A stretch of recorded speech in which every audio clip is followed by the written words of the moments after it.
အားလုံးမင်္ဂလာပါတို့တွေဒီလိုဗီဒီယိုတွေကိုလှုပ်လေ့လှုပ်တာမရှိပါဘူး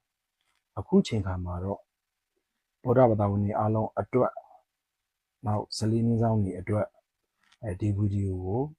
မဖြစ်မနေလှုပ်လိုက်ရခြင်းဖြစ်ပါတယ် AI တိုင်းဒေသကြီးကြိုက်လက်မြို့နယ်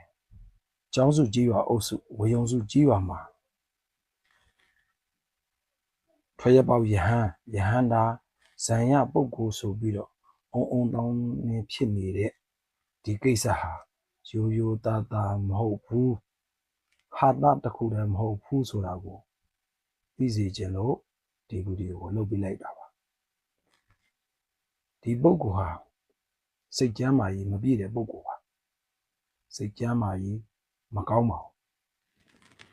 အဲ့ဒီပုတ်ကငငယ်တွေကသင်တန်းဝင်မယ်စာသင်တိုင်းမှာသတင်းသုံးတယ်နည်းနည်းလေးအရွယ်ရလာတဲ့အခါမှာသူ့ဆရာနဲ့ကျောင်းစုကျောင်းမှာပြန်ပြီးတော့သတင်းသုံးတယ်ဆရာတော်ကြီးပြန်လုံတော်မူတယ်နောက်ဆရာတော်ကြီးနဲ့နောက်ဆရာတော်ကြားမှာနောက်ဆရာတော်ရဲ့လက်ထက်အထိတဝါလောက်သတင်းသုံးခဲ့ပါတယ်အဲ့ဒီဆက်ကူးမှကူအချိန်မှာသူဟာစိတ်ကြမ်းမာရေးမကောင်းဘူးဆိုတာကိုဘာကြောင့်လဲဆိုတာအကြည့်ရသူကြည့်ရသားတွေသိကြပါတယ်အဲ့တော့အဲ့ပုဂ္ဂိုလ်ကကျောင်းသူကျောင်းအောင်နေဖေခွာပြီးတော့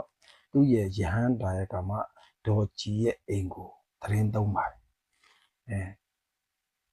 သူယဟန်တာကမအနေနဲ့ခိတ္တခဏသတင်းသုံးခိုင်းလိုက်တယ်ပေါ့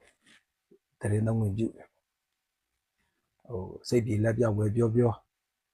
နော်ခိတ္တခဏသတင်းသုံးခိုင်းလိုက်တယ်အဲ့တော့ခိတ္တခဏဆိုတဲ့အခြေအနေကနေပြီးတော့ဘယ်လောက်ကြာသွားပြီလဲဆိုတော့12နှစ်ကြာသွားပါပြီအဲ့12နှစ်ကြာတဲ့အချိန်ကျမှဒီကိစ္စကြီးဟာအုံတောင်းနေပေါ်လာရခြင်းဖြစ်ပါတယ်သူကဒီမှာသတင်းသုံးတယ်ပိုစုံလေးစားပြီးတော့နေထိုင်သတင်းသုံးပြီးတော့နေခဲ့တယ်သူရဟန္တာကမကသူသာပုဂ္ဂိုလ်စစ်ပုဂ္ဂိုလ်မှန်တာဆိုရင်ဒီအိမ်တွေဝင်းတွေကိုလှူဒန်းခဲ့မှာဒီကံမလွဲဒါပေမဲ့လို့သူရဟန္တာကမကိုယ်တိုင်ကဒီအိမ်ဒီဝိုင်းကိုနောက်တဦးလက်ထဲကိုရောင်းပြီးသားဖြစ်နေပါပြီအခုချိန်ခါမှာတော့လွန်ခဲ့တဲ့နှစ်တည်းကနေပြီးတော့ပိုင်ရှင်ကပေါ်လာတယ်ပေါ်လာတော့လက်ရှိသတင်းသုံးနေတဲ့ပုဂ္ဂိုလ်ကိုဖယ်ရှားပေးဖို့တောင်းဆိုတဲ့နေရာမှာဖယ်ရှားမပေးတဲ့အခါမြို့နယ်တန်ခါနာယကတွေရက်ကြီးတန်ခါနာယကတွေကိုတိုင်တန်းပြီးတော့ဖယ်ခိုင်းပါတယ်အချင်းချင်းမြို့နယ်ခရိုင်မြို့နယ်တန်ခါနာယကကအများနဲ့အလုပ်လုပ်ပြီးတော့ဒီဟာတွေကိုအစဉ်စဉ်တင်ကြားခဲ့ပြီးဖြစ်ပါတယ်နောက်ဆုံးအနေနဲ့ညှိနှိုင်းတဲ့စာချုပ်ကိုလည်းဦးစင်းတင်ထားပါတယ်နောက်ဆုံးဒီ၄လပိုင်း30ရက်နေ့မှာဒီအိမ်ကနေထွက်ခွာရမယ်ဆိုတာကိုဦးဥဒ္ဒရာရဲ့ညီကိုစောစောသူအပါဝင်လက်မှတ်ထိုးပြီးတော့ဒီ30ရက်နေ့မှာဖယ်ပေးပါမယ်ဆိုတာလက်မှတ်ထိုးပြီးသားဖြစ်နေပါပြီအဲ့ဒီလိုညှိနှိုင်းတဲ့၄လပိုင်း30ရက်နေ့မတိုင်ခင်လေးမှာမှအခုလိုအချိန်မှာကတ်ပြီးတော့ဒီပုဂ္ဂိုလ်ဟာ3နှစ်လောက်ရှိပါပြီစုံမဖုံးပြီးတော့ဒါရေပဲတောက်ပြီးတော့ကျင့်ကြံနေတာပါ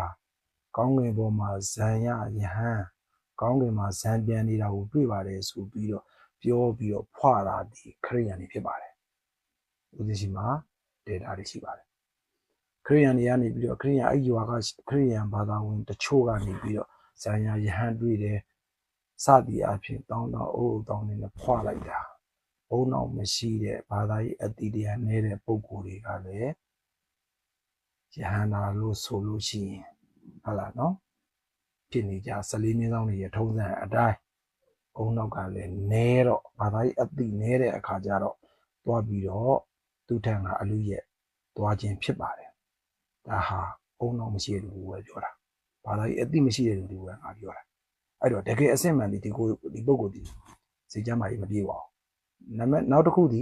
30ရက်နေ့ဒီ၄လပိုင်း30ရက်နေ့မှာဒီအိမ်ကနေဖယ်ရှားပေးရမယ်ဆိုတဲ့စာချုပ်ချုပ်ပြီးသားလက်မှတ်ထိုးပြီးသားကတိပေးပြီးသားဖြစ်ပါတယ်နော်အဲ့ဒါကိုအခုကြာမှအချိန်ကြိုက်ဘာကြောင့်ဖွာလာလဲဒီမတိုင်ခင်လွန်ခဲ့တဲ့38နှစ်ပတ်ဝန်းကျင်လောက်ကအဲ့ဒီပတ်ဝန်းကျင်နဲ့မဝေးတဲ့နေရာမှာအခုလိုပဲဘာသာကြားတွေကနေပြီးတော့ဘုန်းကြီးကထမ်းပင်ထိပ်ပြားမှာတရားထိုင်နေတာတွေ့ပါတယ်ဇံရနေပါတယ်ဆိုပြီးတော့ဖွာလို့အုံတောင်းနေဖြစ်မှုတဲ့တာရကလည်းရှိခဲ့ပါတယ်အခုလည်းပဲ ဖေရှားခံနီးမှဦးဇင်းတို့ဗုဒ္ဓဘာသာကိုပြောင်းချောလို့ချောတာလို့